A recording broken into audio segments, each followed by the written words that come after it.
¿Cómo estás? ¿Bien? Está Alejandro un poco preocupado de no llegar porque, ya lo saben, está muy saturado el centro. Y nosotros hemos sido invitados a presentar este nuevo libro de Alejandro llamado Diatribas contra el Trabajo, que en palabras de él mismo, más que ideológico, es una obra, un ensayo tragicómico. Y bueno, justo por eso creo que en sus palabras será mucho mejor enterarse de qué va esta obra. Yo nada más les puedo adelantar, o les quisiera adelantar, que Alejandro escribió, bien lo decía Ezra, una novela llamada Ningún Infierno, una novela criminal, pues con mucha potencia y muy visceral, diría yo, un lenguaje fuerte, ¿no? Y hay un momento de esa novela en la que el asesino que todos sabemos desde el inicio que es un asesino, empieza a contar un poco la dinámica del trabajo que tiene en una oficina, como un asunto de publicidad, ¿no? Telemarketing. De telemarketing. Y si bien este libro no tiene nada que ver en ningún sentido, más allá de que comparte ese momento, ¿no? de hablar de las oficinas, del ambiente laboral, de la dinámica, no tiene nada que ver en el narrador ni en lo que trata. Sí hay una cosa que a mí me llamaba mucho la atención y que fue justo un poco por lo que cuando Alejandro nos dio el libro nos impactó, era esta total, pues yo diré, honestidad, ¿no? Al hablar de algo que te afecta personalmente, algo que no puedes dejar de hablar de ello, y sin ningún pudor, o digamos, vamos a pensarlo, sin ninguna intención literaria, sí hay un dejo de, ¿cómo lo llamarías tú? De hablar de esto que les decía, que le afecta directamente no al personaje de un libro, sino al autor en este caso.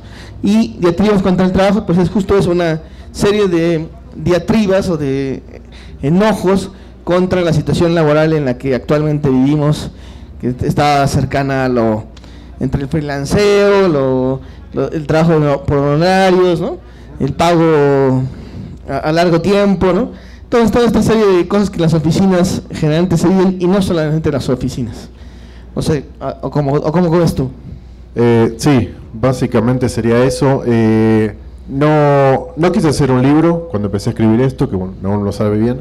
Estaba en un trabajo, había vuelto a una oficina con todas sus letras. Era un lugar donde uno va a cumplir un trabajo en general que no le interesa, no le incumbe, no quiere estar ahí, y tiene que estar. Yo eso llamo oficina, sea lo que sea.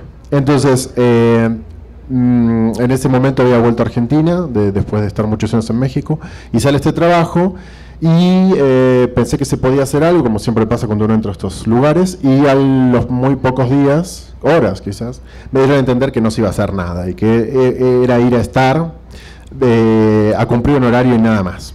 Entonces me empecé de a poco como primero a deprimir, después me empecé a enojar, y al final estaba emputadísimo, y eran 8 o 9 horas de nada, de absolutamente nada. Y nada, me refiero a nada literal, no se permitía hacer nada, era un lugar, a contrario de lo que suele pasar hoy, que nos explotan en todos los trabajos y tenemos que hacer 3 oficios en uno. Vieron que ahora ya no es, el oficio original de uno ya no cuenta, hay que hacer otro y otro y otro y otro. Y si uno no lo cumple, queda como que está en desventaja, como que es un problema de uno, ¿no? Se ahorran 3, 4 sueldos y uno hace todo.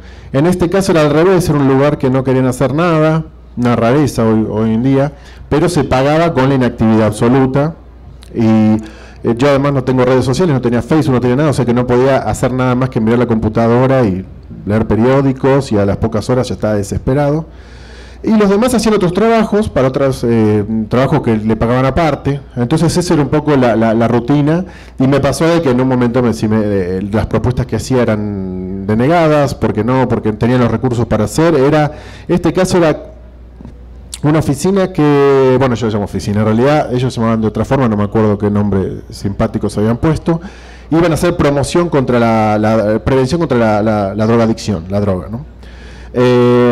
entonces había que hacer comerciales que para pasar en la televisión pública y demás, que avisaran del flagelo de la droga. Bueno, nunca se hizo nada con eso.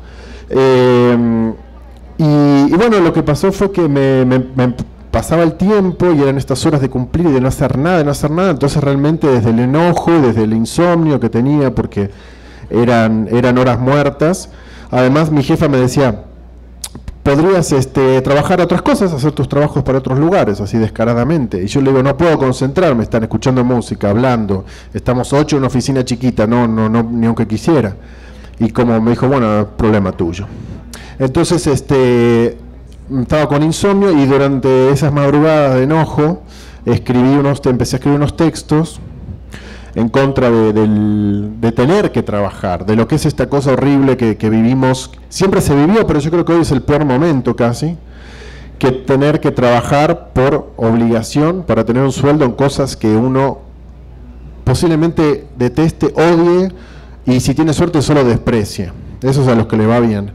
Entonces digo, ¿cómo es esto de que nuestras mejores horas siempre están dadas para trabajar en cosas que no nos gustan, en cosas que no sabemos hacer, cosas que no podemos brindar algo positivo? Porque también es eso, ¿no? Es decir, no es que uno quiera quedarse en casa mirando al techo, sino decir, bueno, ¿qué puedo dar que sirva? Y en general estos trabajos uno no da nada, solo está ahí. Y eso me generaba mucho enojo y escribí estos textos que en el momento no pensé que iban a ser nada más que eso, un desahogo de madrugada con insomnio. Y meses después, cuando renuncié y estaba más contento, entré a leer y dije, bueno, podría ser un pequeño volumen. Hay cosas ahí que creo que son, que todas las padecemos, digamos, un poco más universales. No hablaba desde mí, porque traté de no era algo subjetivo, sino de lo que todos padecemos en estos lugares, en estas oficinas donde tenemos que realmente convivir con gente que no nos cae bien. Estamos obligados a andar haciendo chistecitos que no nos hacen gracia, tenemos que soportar a jefes o a personas que seguramente tampoco respetamos. Yo lo siento como una especie de pequeño infierno diluido, ¿no? en la normalidad. Pues yo digo, es lo normal, ¿no? Pero ¿quién dicta lo normal? ¿Por qué estamos ahí? ¿Por qué todas nuestras horas se pierden ahí? ¿Cuántas horas son a la semana? Un montón, ¿no? Entonces salimos, viajamos hacinados en los transportes públicos, llegamos, volvemos a la noche y tenemos un restito ahí para nuestra familia, a ver qué hacemos. Entonces esto que parece una obviedad, y lo es, creo que no es atacado como se debe, sobre todo porque cada vez nos exigen más en los trabajos. Tenemos que saber más oficios, tenemos que saber más cosas, y de pronto uno no consigue el trabajo y ya es culpa de uno se deprime, uno se siente mal, tendría que haber estudiado, tendría que haber aprendido, ¿no? Entonces creo que esto es algo que, lo digo todo el tiempo, es como un tabú, de esto no se habla mucho. Los más politizados critican el liberalismo, con razón, porque es el capitalismo llevado al lado más carnicero, pero parece como si fuera una discusión política, y yo creo que esto lo padecen todos. Que yo sepa, no hay nadie que esté por afuera de eso, ¿no? Entonces, a partir de esta obligación horrible, es que escribí esto, pero no lo hice no lo hice pensando que iba a ser una declaración política, ¿no? Es decir, la sociedad nos falta, no que no crea eso, sino que la verdad que en ese momento está tan emputado, está tan furioso, que solo veía lo negativo, criticaba a todo el mundo, estaba enojado conmigo mismo por tener que estar ahí, estaba enojado con todo. Entonces no hay no es un escrito al estilo Gramsci, ¿no? Estoy en la cárcel y no, esto era una cosa de enojo. Aclaro porque de pronto dicen qué visión negativa. No es que estaba diciendo cómo vamos a escapar de este sistema, y ojalá lo encontremos pronto, pero creo que es algo que con los años se va recrudeciendo. O sea, yo siento que pasan los años y cada vez se exige más en los trabajos, cada vez tenemos menos posibilidad de movimiento en los trabajos, de pedir, nos da miedo pedir alguna cosa, decir, ya no digamos que nos suban el sueldo, sino puedo quedarme en vez de 12 horas, 10 horas y cuarto, ¿no? Ya uno tiene miedo, ¿no? Entonces estamos siempre como con miedo, y creo que en ese sentido es como, yo siempre digo que el trabajo moderno es esclavitud pasada por corrección de estilo, ¿no? Es decir, la esclavitud antes era evidente, ese es un esclavo. No, ahora no, usted es un empleado, es una persona digna en la sociedad, lo cual no es cierto, ¿no? Entonces, de miles de años pasamos la esclavitud a esto que, qué sé yo siento que tiene que ver con este sometimiento, sobre todo porque estoy convencido, y lo he visto, de gente que tiene oficios o conocimientos muy válidos y nunca los está aplicando en el trabajo en el que estamos, no lo aplicamos. Lo hacemos los fines de semana si tenemos energía, lo hacemos en no sé cuándo. Algunos lo llaman hobby, palabra espantosa, horrible, ¿no? El hobby, como diciendo, eso es lo que no tiene validez y es una cosa recreativa. Entonces, desde este lugar, como estaba muy enojado porque estaba trabajando, sí lo hice solo por sacarme esta furia de encima, y no tiene un costado tan claramente ideológico, ¿no? Alguien me decía como, no propongo nada. Digo, cuando uno está trabajando y está muy mal, está muy difícil hacer propuestas. Al menos yo no tengo insisto, ¿no? Están esos grandes, tenemos a Gramsci, Flores Magón en la cárcel. Bueno, yo no. Yo estaba enojado nada más. No iba a hacer propuestas de cómo transformar el mundo, no tengo esa fuerza, pero sí detectar un poco a veces esta servidumbre voluntaria, como lo decía el francés que escribió este libro, este pequeño libro de discursos sobre la servidumbre voluntaria, se los recomiendo, Etienne de la Boétie. En 1500, un muchacho bastante joven escribió este libro en Francia, y estamos hablando de 1500 y pico, o sea, antes de Marx, antes de todo, ¿no? El tipo habla de cómo la gente se deja someter a veces a conciencia. Entonces no es un invento de Marx, ya se veía de antes, ¿no? Es decir, cómo se someten a un tirano, cómo se someten a hacer cosas que no quieren. Entonces me parece que quizá tiene que ver, un poco solemne, pero con la condición humana, y que bueno, después del marxismo nos permitió localizarlo de frente y decir, no, este es el problema, por eso estamos soportando estas cosas. Pero este tipo en el 1500 lo ve y dice, estamos avalando, estamos acatando esto, ¿por qué? ¿Por qué ese tirano nos obliga? ¿Por qué no nos rebelamos, ¿no? Entonces, eso si uno empieza a buscar, quizás desde siempre está esto, ¿no? El sometimiento a los poderosos, y uno ¿dónde queda? ¿No? Uno queda como aislado, como una especie de montón. Entonces creo que eso es algo interesante, no sé si está en el texto o no, pero quise recrearlo porque sí veía a la gente como que de pronto cuando son atacados de alguna forma se los increpa diciendo, pero ¿usted qué hace? Y siempre dice, yo trabajo, ¿no? Es una especie de autodefensa, yo trabajo. Y no es que esté mal, por supuesto, sino de que de pronto dice, bueno, ¿en qué? ¿No? ¿Cuál es el trabajo? ¿Qué nos dignifica? Es el trabajo que nos... bueno, siempre con el mismo chiste, que en esas oficinas tienen que poner el logo siniestro de Auschwitz, ¿no? El trabajo los hará libres, porque de pronto entraba a estos lugares y estaba gente que llevaba décadas allá adentro, ya estaba sin ganas de absolutamente nada. Entonces digo, bueno, está bien, ¿no? Trabajan y ¿qué pasó? Bueno, en fin, yo creo que esto es un tema tabú, y que lo que noto, por ejemplo, en la generación de mi papá, es que se empezó a volver cada vez más siniestra la relación de empleado-empleador.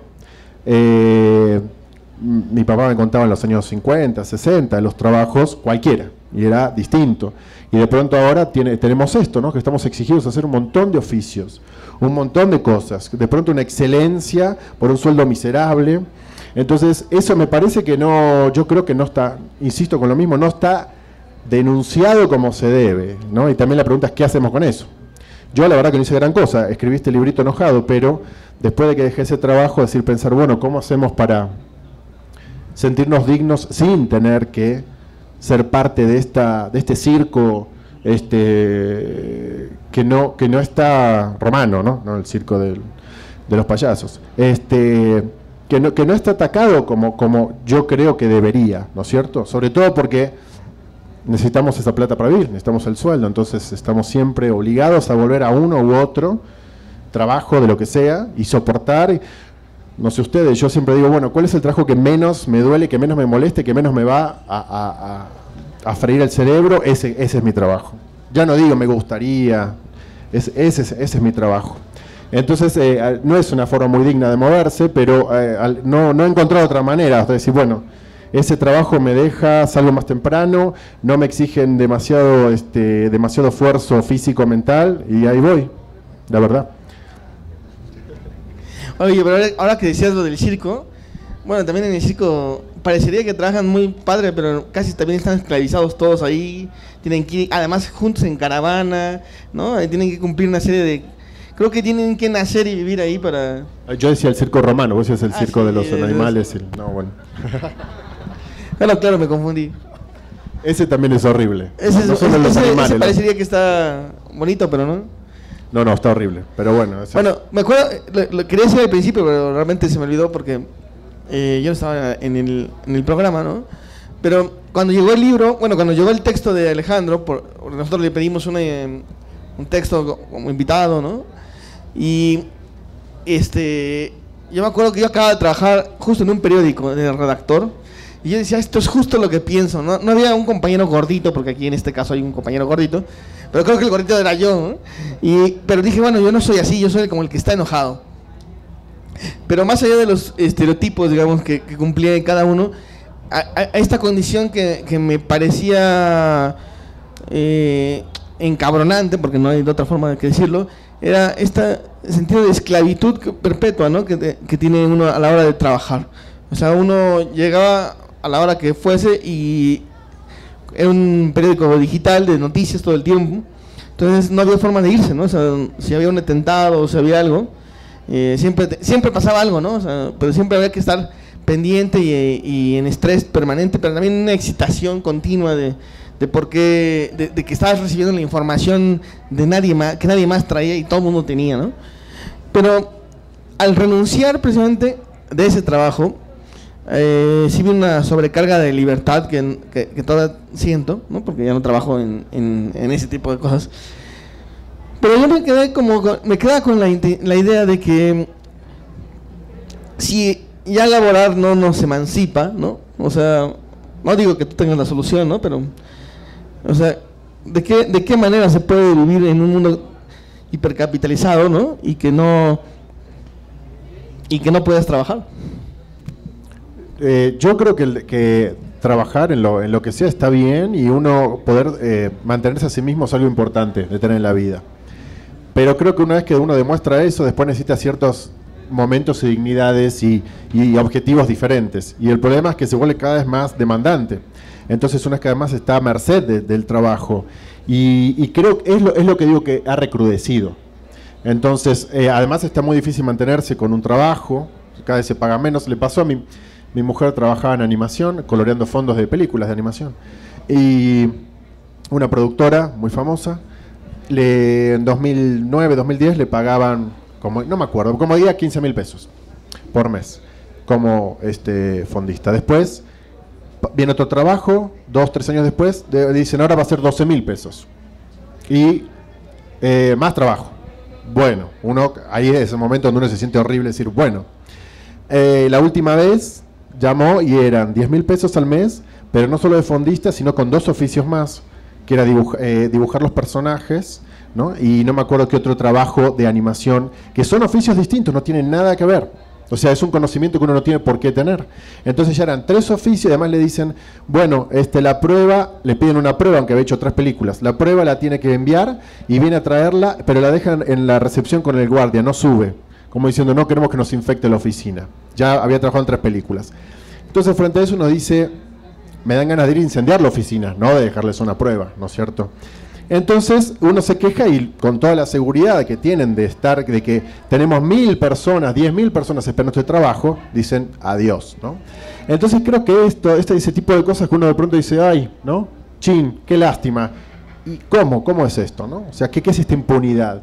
Porque uno va a otro es igual, lo que decías del periodismo, ¿no? Antes uno trabaja como periodista, incluso podía estar de planta, después empieza esta palabra horrible del freelance, ¿no? Que yo siempre digo que eso es desempleado con nombre fancy, freelance, ¿no? Uno está ahí el teléfono meses esperando un trabajo, no le alcanza para pagar, ¿no? Entonces no es freelance, es un desocupado con ese título, ¿no? Entonces también en el periodismo pasó eso, ¿no? Que de pronto nos ofrecían nota de tapa en tal revista. Y dice, wow, buenísimo. Estábamos 2 meses para hacerla, había que pagarse los transportes, en ese momento el celular que era carísimo, y llegaba el cobro 5 meses después, y uno era nota de tapa, un pobre infeliz que realmente hubiera trabajado gratis. Entonces, ¿qué hacíamos? No lo tomábamos, o tomábamos otro trabajo. Pero toda esta, digamos, esta especie de reacomodo imposible en el área del trabajo es lo que tomamos como natural, yo creo, porque no nos queda otra alternativa, pero de pronto esa pauperización a mí me parece siniestra, y gente muy capaz que está haciendo cualquier otra cosa, porque en un momento nos pasó con un grupo de, no digo que éramos periodistas, pero trabajamos de eso, de por favor denos horóscopos, porque son fáciles de inventar, ¿no? Siempre hay alguien que, un amigo ya tenía el sistema de cómo inventar los horóscopos, hacía una especie de ciclo de cambiarla, este mes va a ser muy importante porque va a descubrir no sé qué cosa, y lo cambiaba y se lo ponía a Aries, se lo ponía a Sagitario. Entonces pedíamos esos trabajos, denos obituarios. Son 2 líneas por lo menos, con mano van a decir si muere alguien. Entonces ya era esta situación de tratar de acomodarse en lo imposible. La nota de tapa, no, gracias, no la queremos. Preferimos que nuestro nombre no aparezca. Entonces, creo que uno trata de acomodarse, insisto, en lo que es inacomodable, ¿no? No sé, del periodismo en este caso que estuviste, creo que yo escribías cosas un poco más dignas, ¿o no? No, ya no quiero acordarme. Bueno, el libro de Atribas, evidentemente... se tiene un campo muy amplio, ¿no? Porque no solamente es pues, alguien hablando mal contra el trabajo, ¿no? Sino que en realidad nuestra vida gira en torno al trabajo.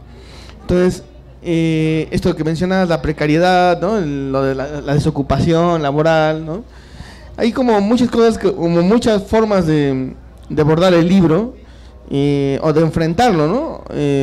Evidentemente la primera es de algún modo compartir pues el poco gusto por trabajar, ¿no? Pero cuando evidentemente te hacen preguntas como si no, digamos, ahora que aumentaron el salario mínimo 8 pesos o no sé, como cosas que tienen que ver ya con la vida real, ¿no? ¿Tú qué le dirías a la gente que, como el público que está acá, que se relacione con el libro? Yo lo principal es que se lo disfrute. Sé que suena un poco ramplón esto, pero yo más bien lo que quería hacer una oposición, porque me parece importante eso, una oposición entre el hecho de trabajar, que es importante, porque trabajamos siempre, todo lo que hagamos, trabajamos, pero trabajamos poniendo un esfuerzo propio, algo propio, nos involucramos. El trabajo que es para otro, en el cual hacemos algo que no nos importa, yo no lo pongo en el mismo lugar. Trabajar siempre trabajamos, no existe no hacer nada, ¿no? Pero yo lo pongo con esta idea también un poco mítica de si no trabajara estaría todo el día en mi casa y sería feliz. Yo creo que esa es la parte que yo quería como también de alguna forma narrar, que no es cierto eso en realidad. No es cierto que uno está en su casa, no hace nada y es feliz. Yo lo que quería rescatar era esta angustia de pronto que uno siente en la vida, sobre todo cuando vamos envejeciendo y las cosas no ya no salen como esperábamos, o nomás estamos aburridos porque llevamos muchos años a cuestas, qué sé yo. ¿Qué hacer con eso? Porque si no, también esto de idealizar, si tuviera ese año sabático, que es otro de los ¿no? El vellocinio de oro de las oficinas, el año sabático, escribe una novela con no sé qué cosa. La verdad es que un año es un montón de tiempo para no hacer nada. Entonces uno tendría que decir, bueno, ¿qué hago con ese tiempo? ¿Qué hago con esos momentos huecos? Yo creo que eso, yo quería hacer hincapié en eso, ¿no? Decir, bueno, está difícil soportar esa angustia, soportar esa incertidumbre. Yo creo que la incertidumbre es algo muy importante de soportar, y es lo que en la vida moderna, perdón que suene tan de televisivo esto, la vida moderna, es lo que se elimina, ¿no? No hay incertidumbre, todo tiene que estar dado, lo cual es una farsa. Entonces estamos todos tratando de llenar los huecos. En el momento que yo trabajaba más no había celulares. Hoy por hoy ya entramos en una etapa mucho más macabra de ese asunto, porque estamos en el trabajo haciendo 3 oficios al mismo tiempo, maltratados con el Facebook, con el Twitter. Entonces yo creo que se agravó la situación, ¿no? Estamos en todos estos lugares que no son ninguno y demás. Entonces, ¿qué es esto de tapar, ¿no? Tapar esos momentos de nada. Yo digo aburrimiento, no es exactamente aburrimiento, es de pronto estar con uno mismo y ver qué pasa. Decir, no, bueno, me gusta estar conmigo mismo, no me soporto. Pero no hay tele, no hay teléfono, no hay Facebook, no hay jefe ni nada que me impida llegar a eso. Siempre cito, porque me fascina esa frase de este escritor Primo Levi, que estuvo en Auschwitz, ¿no? Y después de estar en Auschwitz, después de semejante experiencia espantosa, cuando escribe su famosa trilogía de Auschwitz, Si esto es un nombre, en un momento él dice que al estar encerrado en el lager y sufrir toda esta cosa espantosa, él decía, me veía impedido de tener la infelicidad del hombre libre, decía, ¿no? Y a mí me parecía genial esto, parecía la infelicidad del hombre libre. Si él hubiera dicho, ¿no?, esto de, si hubiera estado afuera sería feliz. No, la infelicidad del hombre libre, es decir, esa libertad en la cual está a medias y hacemos lo que podemos, pero comparado con el lager, es todo, ¿no? Entonces la infelicidad del hombre libre creo que es algo que podemos poner, sé que me estoy exagerando comparado con un lager, claro, pero de alguna manera, aunque es una exageración, es decir, esta infelicidad que de pronto hoy tenemos que tapar con un montón de cosas. Entonces a mí me parece rescatar eso, desidealizar el año sabático, ¿no?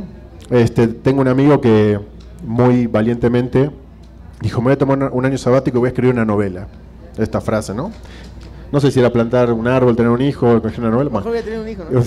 Él dijo, voy a escribir una novela. Obviamente deja de trabajar, el año sabático fueron 3 años, sufrió toda esta angustia escribiendo esta novela. No estaba contento con la novela, porque la historia linda sería escribir una novela y fue genial. Y me dice, ¿no? Hice Harry Potter y ahora... No, él empieza a escribir, no le gusta, dice, esto está mal, dejé mi trabajo, no tengo plata, me dejó mi novia. Esto es así como digo, es así. No vino, pero si viniera César lo podría decir. Entonces termina esos 3 años sabáticos y le queda esa novela. Y como de alguna forma esa experiencia pasó por toda esa angustia, pero solo le quedó como una experiencia. No es que le quedó como un ejemplo, le quedó un ejemplo personal, pero no le quedó un ejemplo de logro frente a la sociedad. Que digan, este hombre dejó de trabajar, ahora es famoso, hizo una novela, no, nadie se enteró, no la publicó, los editores no lo pelaron. Sin embargo, él pasó por esa experiencia, enfrentó la incertidumbre, enfrentó esa angustia, y aunque dice que se arrepiente y fue el peor momento de su vida, yo le digo quizá para que se sienta bien, pero lo creo, eso va a dar frutos en algún momento, porque sí se atrevió, no es que quedó en... conocemos un grupo de abogados muy fresa, de mucha plata, que vienen diciendo siempre lo del año sabático, ¿no? Y yo le digo, con la plata que tienen ustedes pueden tomarse 20 años sabáticos, pero no quieren atreverse. Dice, no. Como diciendo, ¿y después qué hago? Y si empiezo a escribir y no me gusta, y si tengo un hijo, hacía el chiste de la lista, no me acuerdo, yo me acuerdo esos 3 nomás de la lista, pero ¿qué hago, no? Es decir, bueno, ¿qué hago? No sé, ahí se ve. Entonces ni siquiera es el tema de la lana, ni siquiera es el tema de dónde uno está ubicado, sino qué hacer con esa incertidumbre, qué hacer con esa angustia de estar solo. Y creo que otra cosa del libro que yo quería poner, que la soledad hoy es otro tema, no hoy, no, toda la vida, toda la existencia, pero que la soledad es algo muy difícil de enfrentar, ¿no?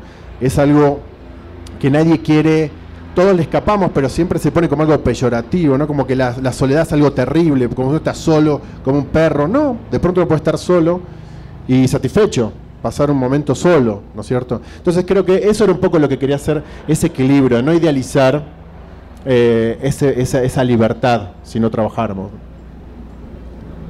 Bueno, no sé si con todo lo que se ha hablado acá se hayan dado una idea de por dónde va el libro y las intenciones de Alejandro. Puedo abrir el micrófono para preguntas y que esto también sea una conversación con todos ustedes. Y si no hay preguntas, sí hay preguntas ya. Bien. A ver si no sé si hay... Se nos fue Erra, pero ahí le pasa. Yo iba a decir que ibas a leer. No, una de las preguntas. Sí. Igual es, prepárate. No, bueno, pero iban a decir que... Van a decir que votes por AMLO. Buenas tardes, soy profesor de matemáticas. Tengo 2 preguntas, también hago cómics. Tengo 2 preguntas para ti. Como autor de libros, me imagino que pues la inspiración es lo que te mueve para poder hacer un libro, ¿no? Es un escrito, un ensayo o lo que tú generas. Mi pregunta va en cuanto a esta obra, si piensas primero hacer una segunda parte o un estudio diferente después de esta primera experiencia que tienes con el trabajo, porque por lo que veo pues te tocó algo muy interesante, pero bueno, hay personas como en mi caso que hemos batallado a lo mejor hasta 15 años en diferentes trabajos, y nos ha tocado ese escenario que dices, o un escenario donde vemos a la gente feliz de estar con el grillete y ganando mucho dinero. Entonces, si tu búsqueda del trabajo, de la idea de trabajo que tú nos muestras, ahí termina, o estás planeando hacer una segunda parte, una segunda análisis o algo más relacionado con el trabajo. Esa era la primera pregunta. No, yo lo hice eso en ese momento porque estaba nomás, como decía, amputadísimo. No pensaba que fuera más que describir un trabajo en particular. He tenido trabajos buenos, pero un trabajo bueno no da escribir un libro.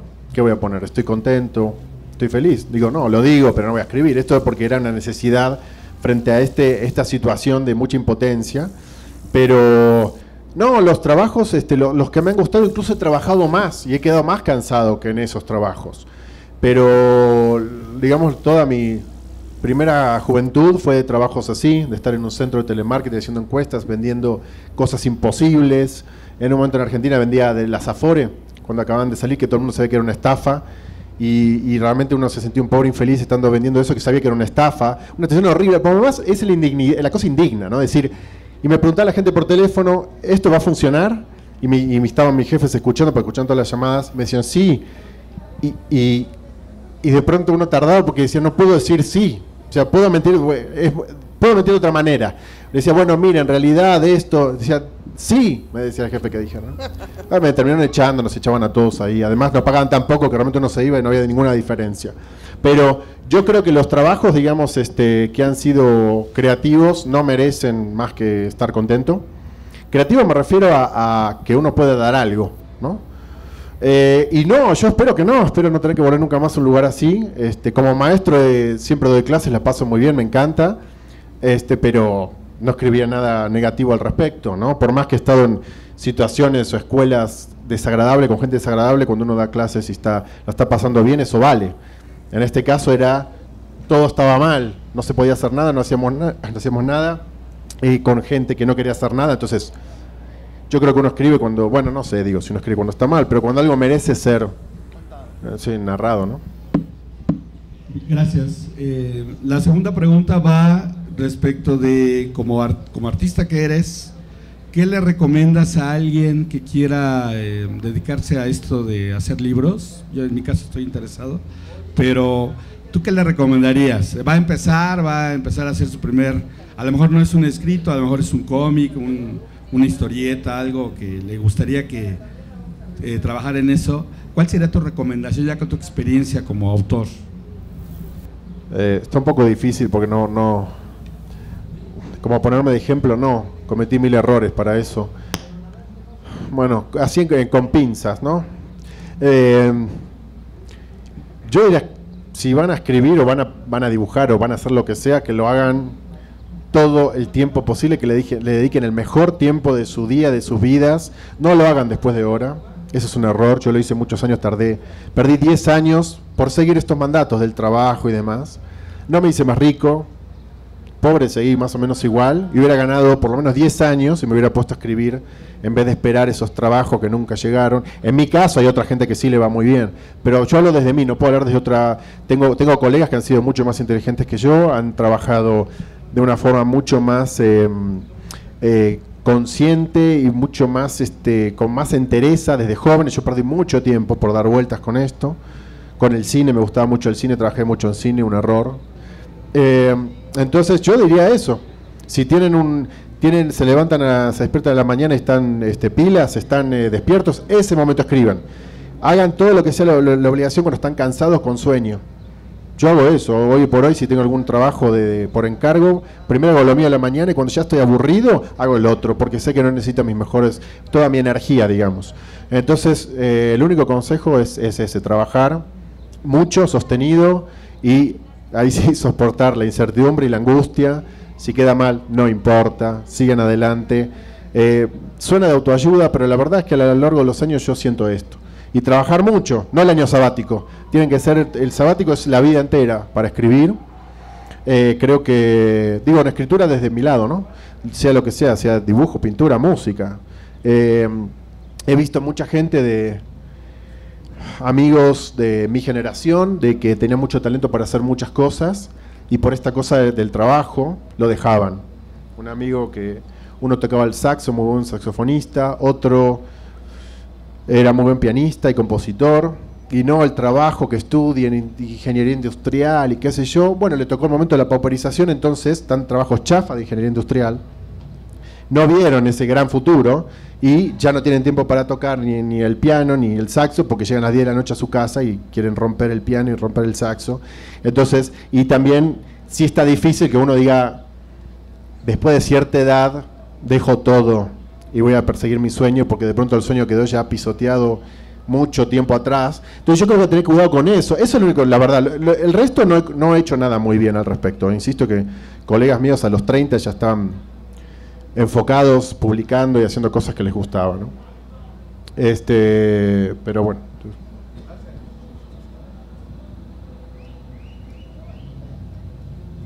¿Escribir el libro te generó ya después algún tipo de cuestión para autoemplearte? ¿Te llevó más lejos? No, todo lo contrario. Es que esa es la parte fea, la literatura y todo lo que uno escriba realmente hoy por hoy en este mundo. No, en absoluto. Yo lo hago por gusto y qué bueno que se pueda editar, pero no, realmente no. De hecho, al contrario, porque qué sé yo, de pronto sale el libro que me la paso hablando mal del empleo y lo lee mi suegro quizá y debe decir, vago, ¿no? Entonces, como que al revés, yo creo que es o sea, estoy satisfecho que lo escribí, aunque no era, insisto, además es un libro muy breve y no lo hice como pensando que era un volumen, pero por lo menos pude reflejar ese momento de que yo lo sentía de sufrimiento, pero pude reflejarlo. Entonces eso es lo que me dejó satisfacción, de decir, bueno, no solamente fue el mal trago, sino que pude decir algo al respecto. ¿Y de ahí no te podrías lanzar en una secuela de tu reflexión? No, yo no creo que tenga mucho más para decir. Además creo que uno cansaría. Si yo estaba enojado y lo único que hacía era criticar, trato de darle una vuelta, que no sea algo tan pero no, yo creo que en ese sentido además me han dicho que es de pronto hay no sé si era un sociólogo, que era un filósofo, un español que sacó algo sobre el trabajo. Hay como gente de pronto que no son escritores, filósofos o sociólogos que escriben muy bien al respecto, sobre todo en esta época, porque creo que el neoliberalismo nos ha llevado al extremo, donde la gente que defendía el trabajo como algo sagrado ya es muy difícil, porque estamos en un contexto en el cual no se sostiene como un valor en sí mismo, ¿no? Y además creo que era Camus, ¿no? Que decía esto, que el único trabajo, el único que libera una persona es el trabajo y el amor, pero no el trabajo que uno hace por obligación, el trabajo propio, donde uno da algo propio, y el amor que libera y no muy complicado lo de Camus y muy exigente, obviamente, pero como que decía eso es lo único que libera, el resto no es nada, ¿no? Gracias. Bueno, a mí me hace recordar una anécdota de un amigo que recuerdo que en una reunión comentábamos quién se hacía más guaje en su trabajo, ¿no? Es decir, quién hacía menos. Y uno de ellos aceptó, no, pues yo creo que yo, pero yo no hago nada en todo el día, dice, y entonces, pero lo más admirable es mi jefe. Él se hace pendejo más que yo y por lo tanto, qué bueno que tengo ese jefe, porque es capaz de no hacer nada y ser feliz en todo el día.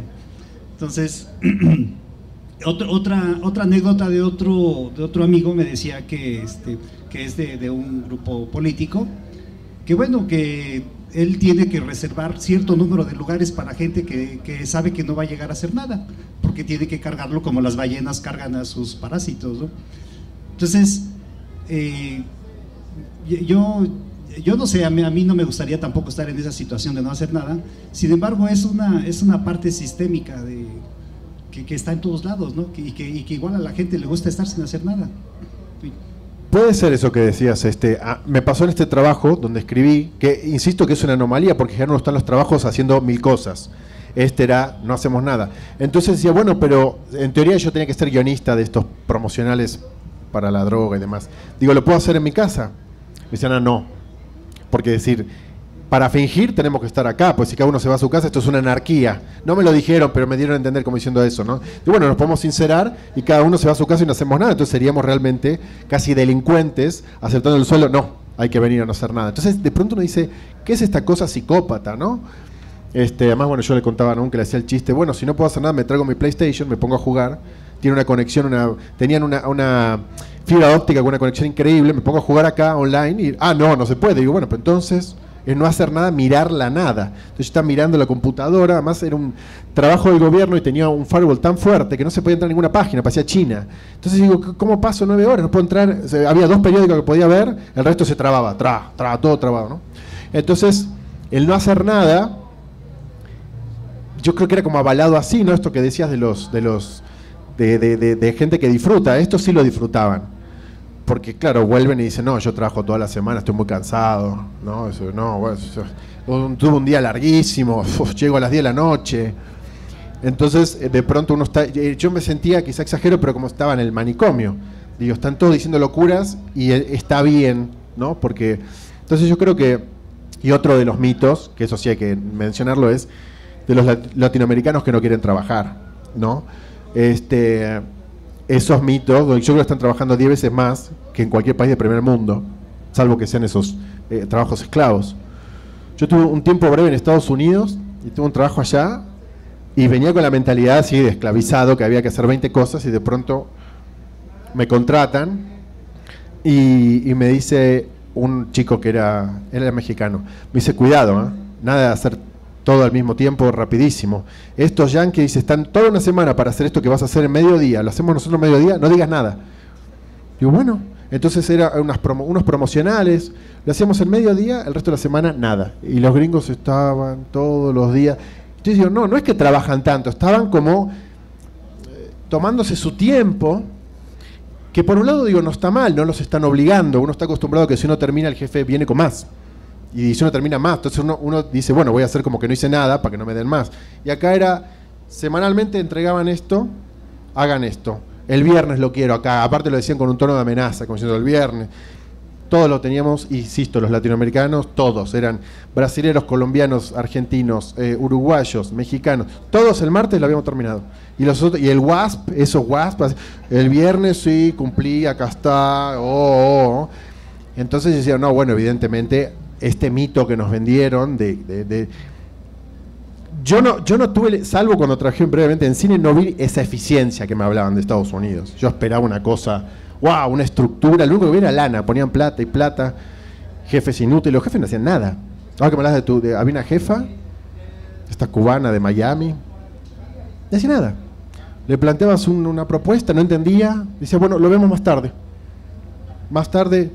después de comer. Pasaba el día y en un momento me dice un amigo, no quiere que se lo lleves.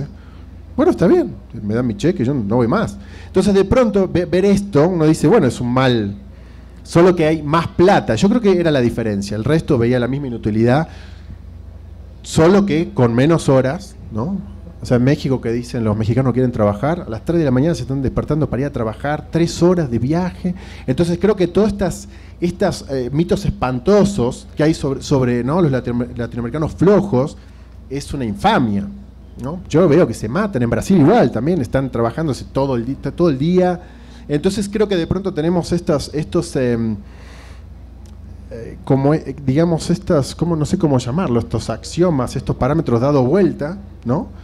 Y que no es cierto, ¿no? Y ahora sí tenemos ahí sí le echo la culpa al neoliberalismo como ya todo está en manos de empresas, ya no trabajamos para una pequeña, mediana empresa, se la comió no sé quién y él se lo comió el otro y el otro, entonces ya ven las directivas de arriba y uno está obligado a hacer todo eso, ¿no? Pero lo trágico es que si nos movemos de ese lugar quedamos en la quinta dimensión, ¿no? ¿Dónde quedamos, no?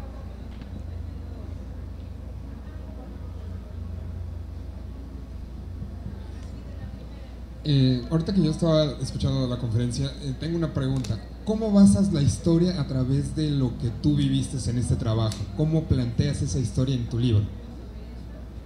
¿Como estructura? Ajá, estructura. No tiene mucho, lo hice como si fuera, como no lo estaba planteando como si fueran capítulos, yo escribía abría un archivo Word, les ponía título después porque hay que grabar, ¿no? Daba save, grababa. Pero en realidad no es tanto una estructura, sino hablar un poco sobre una estructura de narrativa, sino sobre los momentos, lo que me generaba volver a trabajar, lo que pasa cuando entro a trabajar. Después hablar de la oficina, que ese era un reto porque digo, ¿qué se puede decir nuevo de una oficina? Todo el mundo lo sabe, no hay ninguna novedad. Además están estos roles que uno cumple. Por eso decía, ¿no? Yo tenía el compañero, el gordito gracioso, estaba haciendo de un rol. No sé si era gracioso en su casa, ahí era el gordito gracioso. La otra era la que se las daba de fina, hablaba poco, ¿no?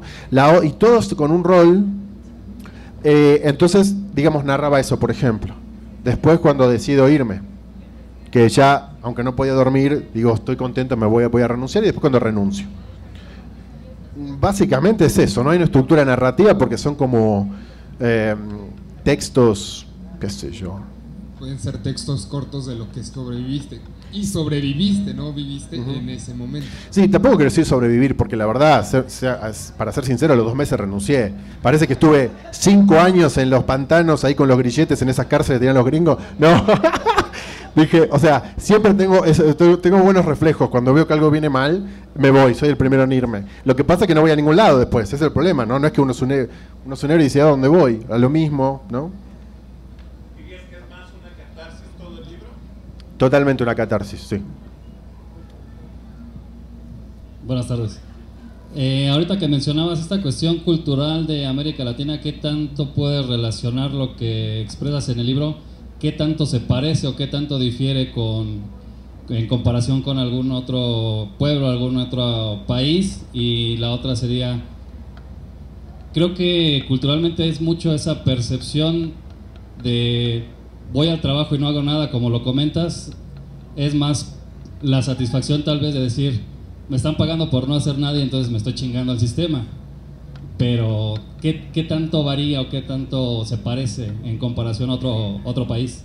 Entre países, por ejemplo, yo creo que había muchas diferencias, por ejemplo, entre lo que más conozco, que era Argentina y México, pero México siempre tenía mucho más trabajo, mucha más calidad en el trabajo y mucho más poder adquisitivo, en todos los estratos, todos, comparado con Argentina, con Chile, con Uruguay, con Brasil antes de Lula, que sigue siendo muy desigual, pero antes era mucho más. Entonces México siempre tenía muchísimo más poder adquisitivo y más calidad en los trabajos. Eso indiscutible en América Latina. Pero a partir de 2008, cuando el neoliberalismo, yo siento que acá empezó a pegar más tarde. Nosotros, esto que hablan de los millennials, ¿no? De que viven en todo este mundo, nosotros lo vivíamos allá al sur en los 90. El Nini era igual, porque de pronto uno decía, vamos a estudiar, y decían, pero ¿de qué vas a trabajar? No hay trabajo. Eso se decía, ¿no? Antes era el que estudia letras, pobre infeliz, ¿de qué va a trabajar? Era lo mismo estudiar letra que arquitectura, que ingeniería, ya no había trabajo, así se planteaba, ¿no? Entonces yo creo que la diferencia ahora se empezó, por desgracia, a sentir más acá. Acá hay una pauperización del trabajo muy notoria, que, insisto, durante décadas no hubo, no hubo. El poder adquisitivo que se veía acá en todas las clases, incluso en la clase baja, lo que consumía la clase baja comparado con las clases bajas del sur, era impensable.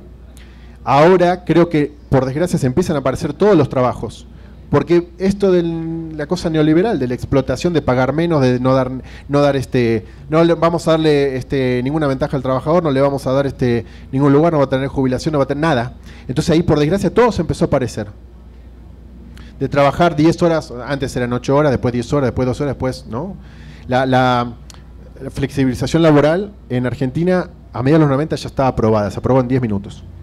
Entonces uno iba a trabajar y firmaba su renuncia de entrada, no tenía el horario de salida, se decía no hay horario de salida, casi porque uno se podía quedar del lunes hasta el domingo de la noche en el trabajo si ellos querían. Todo eso se empezó a padecer en México hace unos años. Entonces ahí yo diría que el cambio vino porque ya no hay lugar del mundo donde no esté ese padecimiento. Tengo conocidos en Estados Unidos que me dicen lo mismo, en Europa me dicen lo mismo, y por desgracia en eso se empieza a aparecer. El primer mundo ya empieza a ser igual de chafa, porque empiezan esta avaricia de las empresas, ¿no? Donde ya no les importa nada, hace que todo se empiece a parecer en lo malo. O sea, no es que nosotros subimos, sino que empezaron todos a bajar. Pero las diferencias, insisto que eran muy notorias. México siempre con el resto de América Latina. En un momento Brasil estuvo muy fuerte, ahora volvió a la prehistoria. Porque además estas leyes se aprueban en un minuto. En dos meses ya todo probado de nuevo, volvimos para atrás, la flexibilización laboral, las reformas, aparte le ponen estos nombres, ¿no?, fantasiosos, una reforma laboral, no dicen lo que es, ¿no? Flexibilización laboral creo que ya no le dicen porque creo que no suena tan bien. La cuestión es esa, yo creo que hoy, por desgracia, se están pareciendo todos, y creo que no hay casi variación, incluso en la manera que el trabajador está en los trabajos, ¿no? Es esto, todas estas pautas, sea lo que sea que haga, va a ser todo el día, va a tener que dar toda su energía, no va a tener ya las vacaciones cada vez son menos. Va a llegar un momento que va a decir los fines de semana son más largos que las vacaciones. Entonces, básicamente eso sería un poco la diferencia, que desde el 90 acá, ya ahora sí nos parecemos todos. ¿Alguna otra pregunta?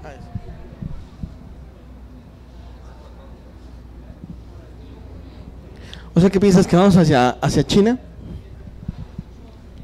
Ojalá que no. Con la diferencia que China dice somos comunistas y nosotros somos capitalistas, y es lo mismo, ¿no? Hasta la contaminación, bueno, no, ellos la contaminación no se están ganando.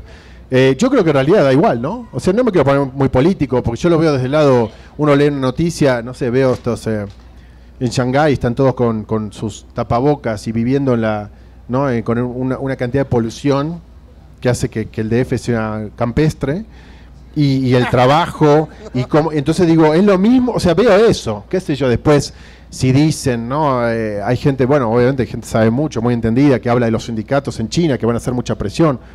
Yo por ahora veo, ¿no?, esta espero que no, porque China además tiene esta frialdad donde tienen tantos que si se mueren 100, traen 200 y hacen ¿no? Parece esas películas de ciencia ficción viejas donde... Había una que comía esas galletas verdes, ¿no? Que trituraban a la gente y de unas galletas verdes, ¿no? No estaba... ¿Cómo? No me acuerdo cómo se llamaba, Soylent Green, ¿no? Era una con Charlton Heston, esa. Espero que no lleguemos a eso, pero si seguimos así quizá en 20, 30 años. Menos 20, el 20. ¿Hay alguna otra pregunta o comentario? Ahí está. Ahí hay otro. No estoy seguro que nos dejen entrar en esos países. Tengo la sensación de que debe estar difícil, ¿no? Siempre estamos mitificando, porque en Finlandia, yo no conozco a nadie que haya ido a corroborar, estoy seguro que debe ser muy bueno, pero son todas noticias que uno lee, ¿no? Entra Yahoo Noticias, dice en Finlandia, y digo, yo le tengo que creer a Yahoo Noticias, qué sé yo. Pero son muy poquitos, ¿no? Y además toma medidas de pronto que si las tomáramos en nuestros países seríamos de ultraizquierda. Por eso lo peor de todo, que cualquier medida que hace 50 años una medida mediocre laboral, hoy por hoy es comunismo. Chávez, el fin del mundo, ¿no? Entonces eso es lo que pasa hoy, que uno dice, no, pero esto es demasiado, no, vamos a estar como Venezuela, no sé qué. Entonces también esa trampa es un insulto a la inteligencia realmente, ¿no? Por decir, si vamos a tomar nos van a dar una ayuda mínima que se dio en 1930 y estamos como si fuera el comunismo, yo creo que a ese nivel hemos llegado, ¿no? Que uno pide algo y no queremos la hecatombe, la anarquía, ¿no? Como si uno viviera en la tranquilidad y en esta situación de contención, ¿no? Yo creo que ahí sí es un tema político. A la larga siempre se vuelve político. Cuando uno pregunta y objeta algo, comunista, porque cualquier cosa que uno pregunte va a ser comunista, ¿no? Es muy divertido. Si no quiero trabajar 20 horas, comunista, ¿no? Quisiera jubilación, comunista. Entonces, el capitalismo clásico parece que fuera un socialismo, ese capitalismo que bueno, quizás en ese momento estaba en pelea constante con la Unión Soviética, trataba de dar pequeñas cosas, hoy por hoy sería socialista, ¿no? Porque daba 3 monedas o quizá más, pero hoy por hoy no, ya eso no es impensable. Por eso creo que es un buen momento para no trabajar.